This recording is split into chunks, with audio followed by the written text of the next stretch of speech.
Hi, everyone. This is Catherine Adams. And Elizabeth Wallace, and you're listening to Binary System Podcast number 11, and tonight we're recapping Welcome to Night Vale, episode 73, Triptych. And yes, we are running about an episode behind on the Night Vale recaps, but we're going to catch up soon. More on that later. We're going to go listen to the episode, and we encourage you to listen to it, because when we come back, we're going to spoil the hell out of it. See you in a minute.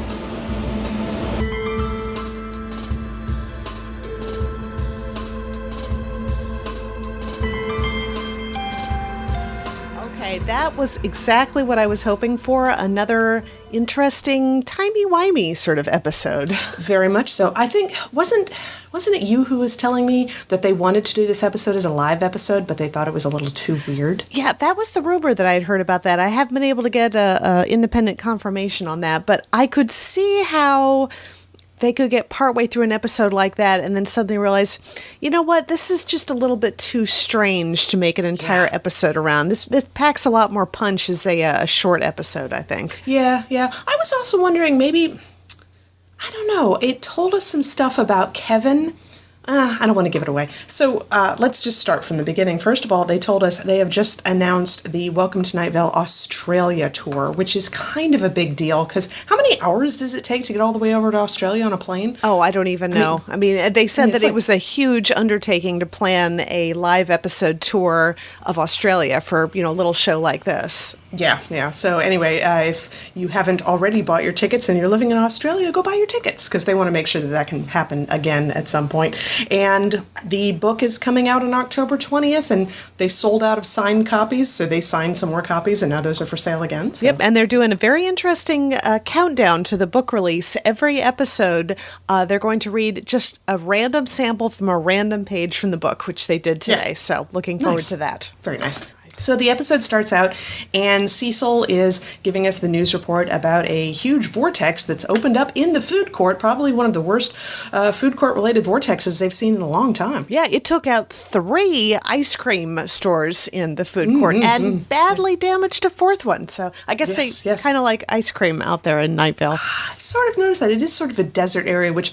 swear to God, as hot as it's been in San Diego, I'm like, I approve of lots of ice cream establishments. That's awesome. What have you guys been having to deal with temperature-wise for the last few days over there? Oh, well, when you get right down to it, it's like low 90s, which a lot of people in the country now are going to be going, screw you. But, well, it was in the mid-70s all day today and really nice in North Carolina. So I guess we're having a little bit of a weather reverse then. Yeah, that's all right. That's fine. I think Nathan Fillion put up on his Instagram account, he took a picture of his thermometer at 103, which I think was in LA, and he's like, what's the heat equivalent of a snow day? And all these people are jumping up and down on him. They're like, come to Arizona and talk to us after you've experienced a 115-degree day. I'm like, I don't know. Fair. I don't know I don't care who you are. 103 is hot anywhere. Yes, exactly. And you can complain as soon as it hits the 90s, you can complain and I don't care. But so Cecil's telling us about how it took out the ice cream on a stick place, the fried ice cream place, the ice cream some sandwich place, and there was one more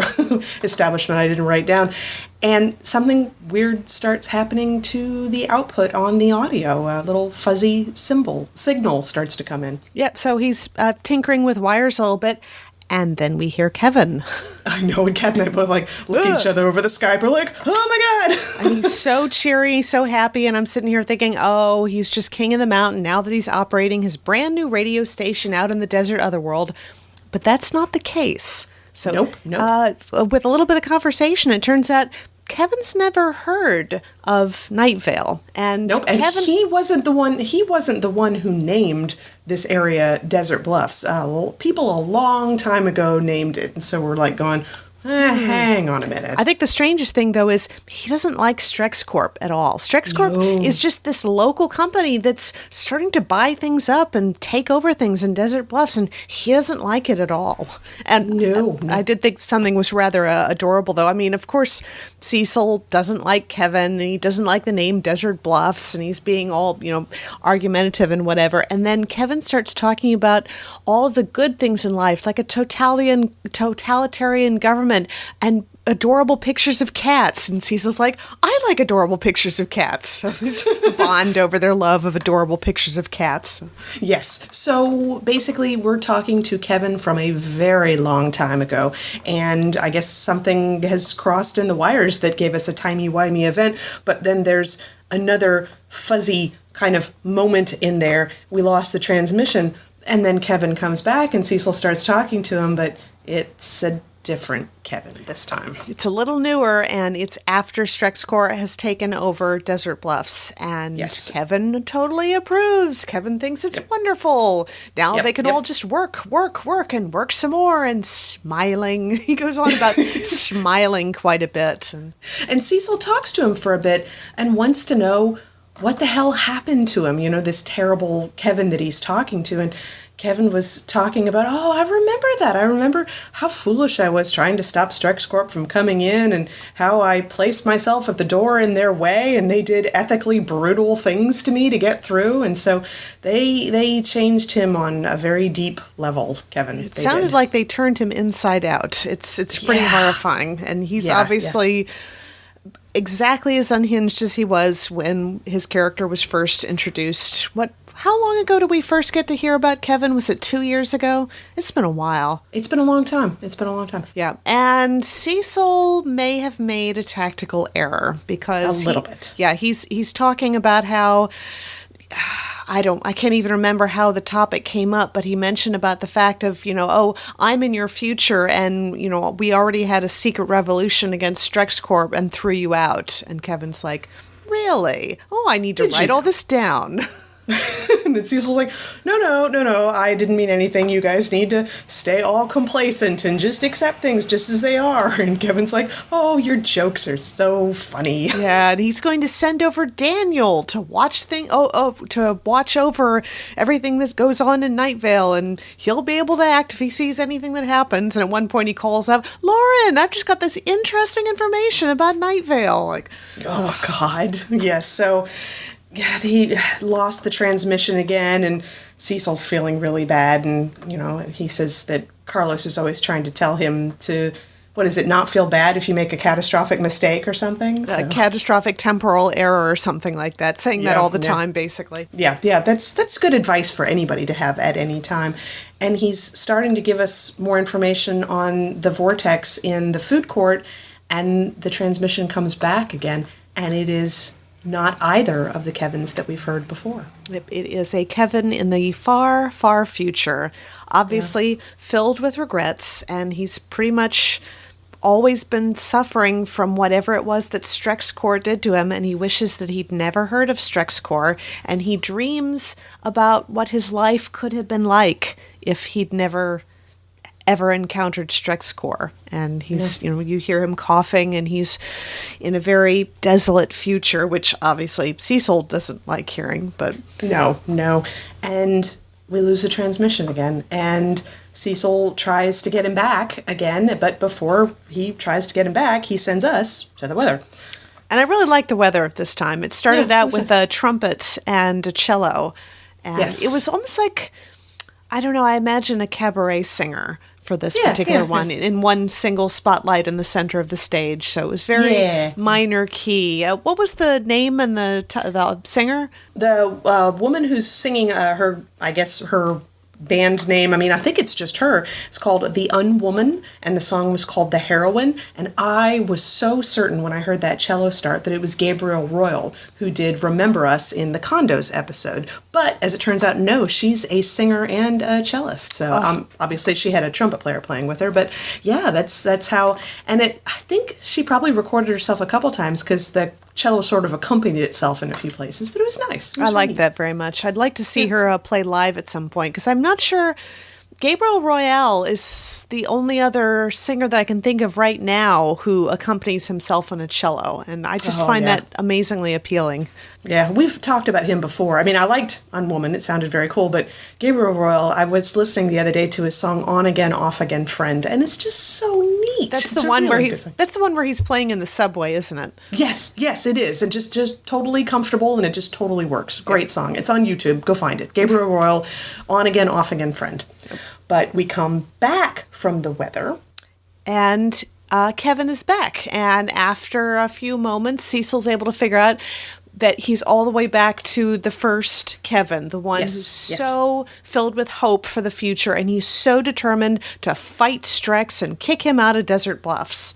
And he realizes that Cecil is in his future, so he asks Cecil, well, that means does everything work out great? Does everything work out exactly the way I want it to? And there's this long pause. And then Cecil says, yes, everything's going to be absolutely fine. And it really opens up this bizarre question that you only get when you're dealing with time travel and people from the future talking to someone from the past. What is the right answer in something like that? Because you basically have the choice of telling them everything's going to be fine, and that maybe sabotages their will to work harder and be more determined. Or you tell them how horrible everything's going to be and maybe convince them that it's not even worth trying if it's all predestined.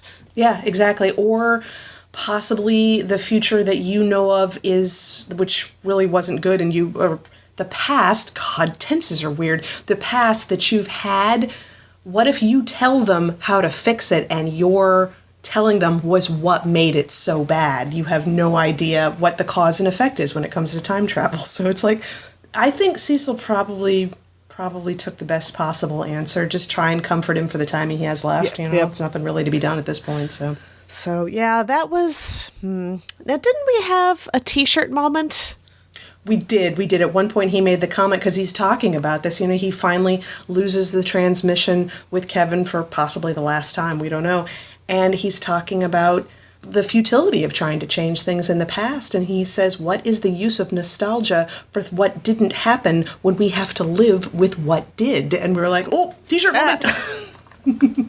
Liked that.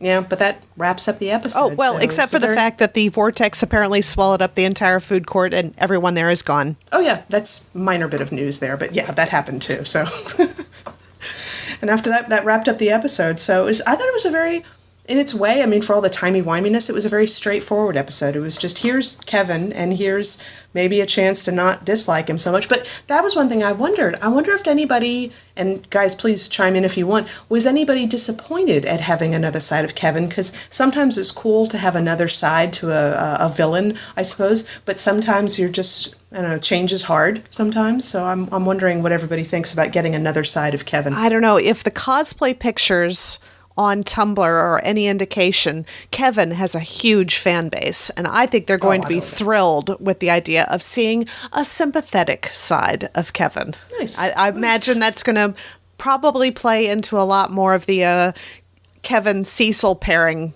that's been going on, I'm sure. Oh yeah, people will ship anything. They really will. Not that I disapprove. I don't disapprove at all. The other question I wanted to ask is what people think of the theme song. I've been sort of trying to give it, a chance, this new theme song, intro and outro song, and I've decided I don't think I like the intro song, but I like the outro song better. Yep. So if I had to choose, why don't we just take the outro song and put that in the beginning, and that'll be fine. Well, I'm hoping at some point we get the triumphant return of the opening music. I think that's what everybody's hoping. They're like, this is just temporary, right? It's not going to keep on going on, right? Right? I know some people say change is good, but I have yet to be convinced. Yeah, no. But in other news, just real quick, we are back from the trip that we took. That was what we were talking about with our parents' 50th wedding anniversary. Mom and Dad wanted to go to Yellowstone National Park, and that's what we did. And so we were there for a little over a week. I have to say I wasn't expecting a lot of what we got to see. People talk about the scenery and it's beautiful and everything. I think there was a quote, it might have been an Ansel Adams quote, the photographer who took a lot of pictures in national parks. And the quote was something like, if I could put into words what I'm seeing, I wouldn't have to carry around this camera. And that's it's beyond description. It is. The whole area, we stayed around Old Faithful, which is amazing in and of itself, but I had no idea that there were so many geysers and hot springs and other thermal, events going on in Old Faithful that it looks like a different world in some places. It does. I was thinking I was thinking Mordor in more than one occasion. I mean, you just, at dusk at one point, we're all taking this walk, and there's this huge, very empty field in front of you, and there's all these just plumes of steam coming up from the ground from all the different geysers. I mean, just around Old Faithful alone, there's dozens of them, but you can drive to dozens more from there. It's crazy. And some of them are just nothing like what you expect. I mean, there was a whole section where you would go to see, I think it was called the paint pots, which is just an area where all of the steam and all of the living organisms that live inside the steam convert this whole area to white clay and then bubble up through it, so it looks like paint. But right next to it is a thermal vent that was cracked open by an earthquake in 1959. It's called Red Spouter, and it roars. That's the amazing thing. It's a cloud of steam that just comes out of it constantly, and it's roaring. It's like being next to this steam vent from this huge industrial machinery, just roaring and roaring. So it's so weird to believe that it's a natural thing. I mean, we hear it, and it's like, I mean, louder than a vacuum cleaner. You know, it's just hugely loud. And then some of them are just beautiful. The Grand Prismatic Spring, I think, was my favorite because it's all different colors coming from the algae and bacteria and minerals in the water. It was really beautiful. And there was a couple of them, one of them called Sapphire Pond, I think, or Sapphire Pool. And that's exactly what it is. Something about the light bouncing off of the minerals in the water. And it's the most gorgeous blue you've ever seen. Surrounded by all this gorgeous scenery of the huge towering mountains. And Elizabeth and I grew up in Florida, so mountains are kind of a big deal for us. And this was spectacular. Yes, mountains are a big deal when we believe in them. Oh, that's right. Rocky Mountains, more like Rocky Nothings. But we also got, what are the animals that we saw when we were out there? Oh wow, I think we should have made a list or had a checklist or something, but we were kind of going off a checklist in our head. We saw a timber wolf. That was probably the most amazing part. Even the park ranger was startled by that. I mean, it was way off in the distance, but it was white, and it was just wandering around taking a sip from a pool, and all of the tourists snapping pictures and everything. So that was pretty spectacular. She said that was the alpha wolf of the local pack. So, so we saw that. We saw elk. Saw a couple of elk. We did. We saw squirrels and chipmunks. Yes, we saw several bears. We honestly did. Oh my goodness, yes we did. They even closed down one of the roads leading off to our the place where we were staying at one point because there had been so many bears and the traffic was just getting backed up for miles from people stopping to take pictures of the bears and stepping out of their cars into mauling range. So don't do that, guys. That's not safe. That's not a good idea.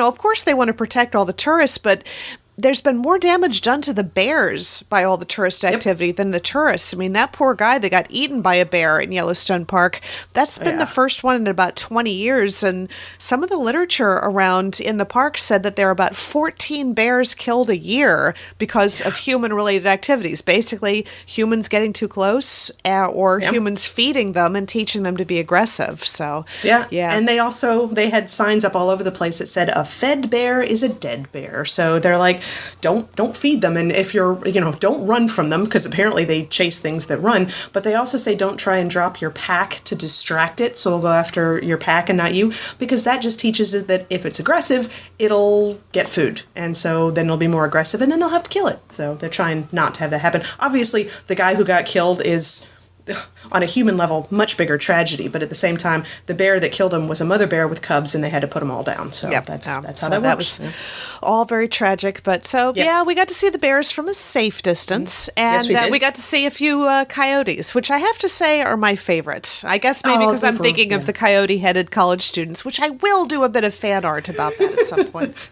They're really very pretty. I mean, we didn't get a good look at the wolf, but the coyote were right next to the side, and very much prettier than the bison, which we also got to see up close, because the bison will occasionally just wander in by the visitor center at Old Faithful. They had to lock one of the doors at one point because they didn't want people leaving the building right next to the bison that was hanging out in the picnic area. So they'll get pretty close, but they're grumpy and they're really big. They're huge. I think if you sat down and like curled up into a ball, you might be about as big as the bison's head. I mean, these things are like walking refrigerators with fur. Yeah, we saw one walking by a car at one point when it was strolling down the center lane of a road. It was pretty big compared to the car it was next to. So these things ain't small. Boy, the people in that car must have gotten the best damn view. I think they did. They probably got the best pictures of the whole vacation there. Yeah, definitely. But that was our trip. We got pictures of Mom and Dad next to Old Faithful when it was going off because they, 50 years Old Faithful, it kind of makes sense. So, it does. It really does. Yeah, and what else? Oh, yeah, we played a Beatles song for them for their anniversary present. That was our secret thing. For Mom's 65th birthday, Catherine and I and our little sister Hannah played the Beatles when I'm 64, because that's how we roll. We're about a year late. So for this one, we want to do something, and Hannah had suggested the Beatles song Something, so we put that together, and I think it went pretty well. I think a few wrong notes here and there, but considering the fact that we got a chance to play it together, a total of 3 times before we actually performed it? Exactly, yep. And so for 2 violins and a clarinet, I thought it worked out rather well. But then you and I have been in a music group before where it was 2 second violins, a flute, and a bassoon. And I think we managed to make that work pretty well. Yeah, if we can make that work, we could definitely make anything work at this point. So now we're just going to have to figure out the next time we have a big milestone in the family, what Beatles song are we going to do next? Because it seems we've obviously set up a theme here. Yes, we have. Mom and Dad are Beatles people, so that's fine. You're either a Beatles person or an Elvis person. They're Beatles people. Well, I am too, so that works. Totally. That's all for this week. Make sure to check out everything that's going on at PixelatedGeek.com, where you can find this podcast, comic issues, movie issues, 2 Geeks in a Podcast, Pixel Clicks podcast, and news, reviews, interviews, pictures, all that on PixelatedGeek.com, and find Binary System Podcast on Facebook. We haven't started that Twitter account yet, have we? Not yet. Working on it. Yeah, ought to do that. But anyway, other than that, next week we are going to recap the next episode of Welcome to Night Vale, which is Welcome to Night Vale episode 74. We are running a week behind on account of the vacation, so we're going to get caught up, and so you'll get 2 recaps in a row. So we will see everybody in 1 week. Talk to y'all later.